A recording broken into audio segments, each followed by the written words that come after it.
Hoy les contaré una historia sobre una cierta conexión entre las montañas polacas y los lejanos Balcanes, con regiones a más de 1200 kilómetros de distancia de Polonia. Bienvenidos.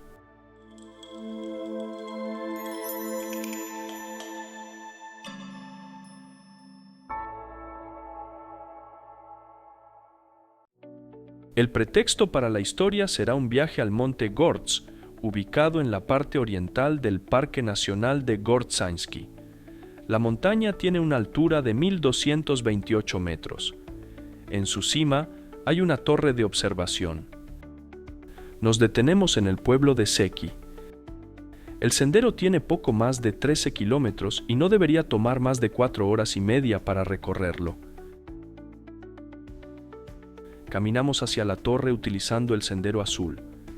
Desde la torre, tomamos el sendero verde y después de aproximadamente 2,5 kilómetros, giramos a la derecha hacia un camino sin señalizar. Después de caminar alrededor de 1 kilómetro, llegamos al sendero rojo, luego al azul, que nos llevará al coche. Los enlaces al lugar donde estacionamos el coche y los detalles de la ruta se encuentran en la descripción debajo del video.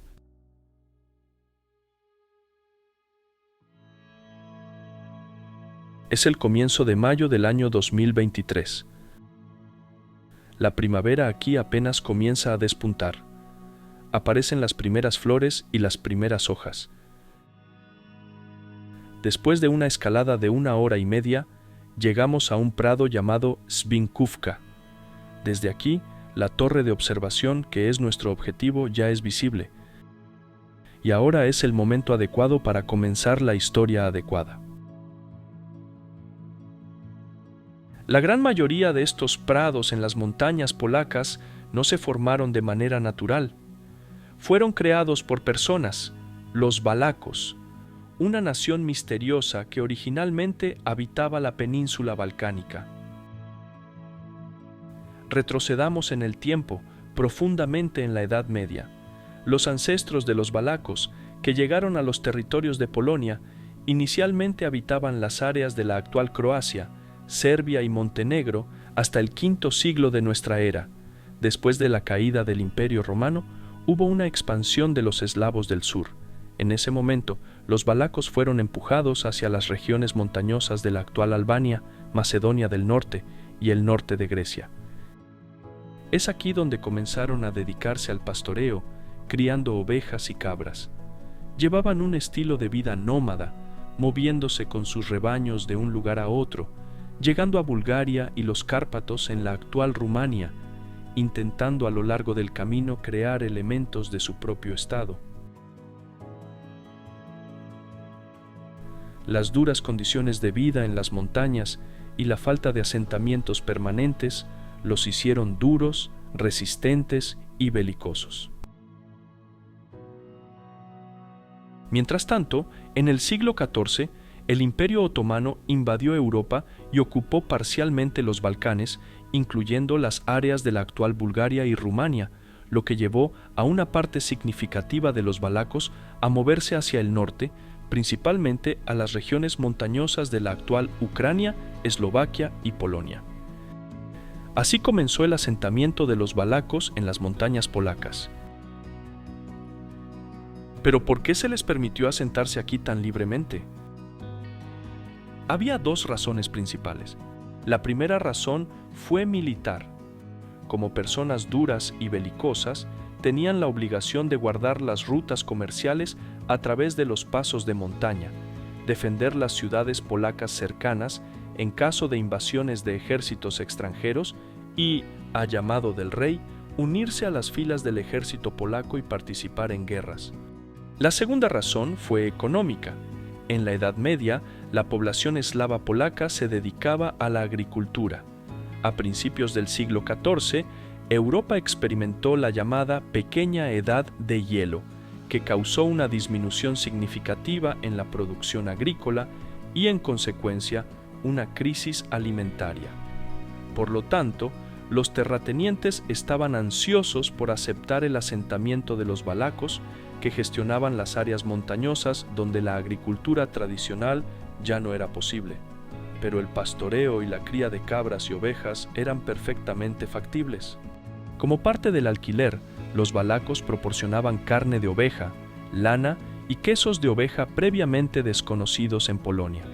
Con el tiempo, se desarrolló una asimilación natural con la población local y una cooperación natural, en la cual los valacos recibían productos agrícolas a cambio de productos derivados de cabras y ovejas, y productos artesanales previamente desconocidos en Polonia. La escala de este asentamiento se evidencia por el hecho de que se establecieron cientos de pueblos valacos en nuestras montañas polacas. Para pastar las ovejas, que eran la base de su existencia, talaron y quemaron bosques en las laderas de las montañas, creando prados donde pasaban los meses de verano con sus rebaños. Así que, si encuentran estos prados en las montañas, sepan que probablemente se originaron en la Edad Media.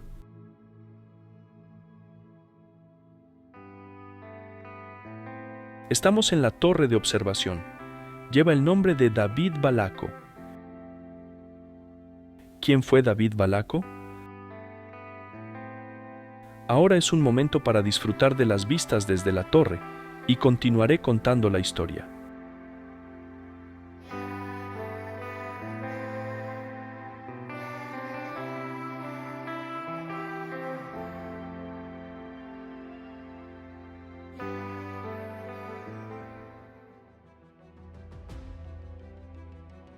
Es el año 1410.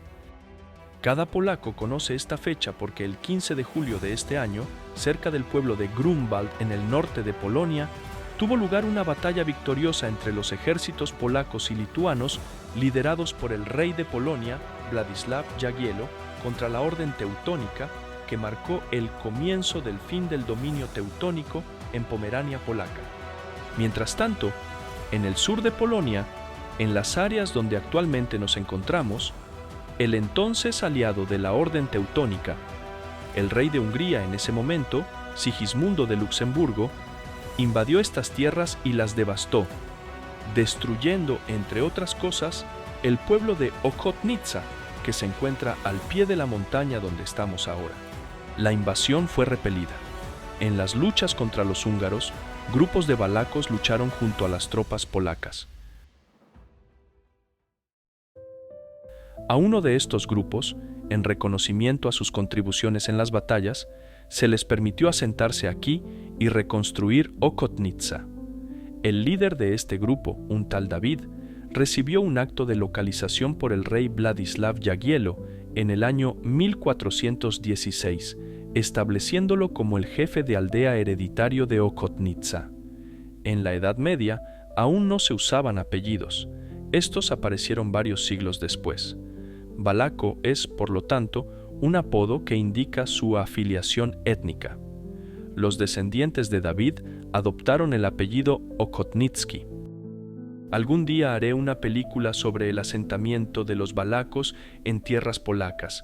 Cuando regresé del viaje y comencé a profundizar en la historia de esta nación, me di cuenta de cuánto influyeron en el desarrollo económico de las regiones montañosas, en la cultura popular de nuestras montañas polacas, en la artesanía y en las tradiciones que se han preservado hasta hoy. Al mismo tiempo, de cuánto poco sabemos nosotros, los polacos, sobre esto. Mientras tanto, a través del Sendero Rojo, llegamos al arroyo Kamienica, que nos llevará al lugar donde dejamos el coche.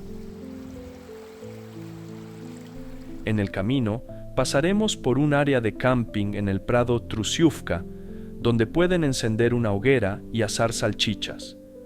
Nos despedimos del Monte Gorz y les invito al próximo video, donde descubrirán otro lugar interesante y otra historia relacionada con ese lugar.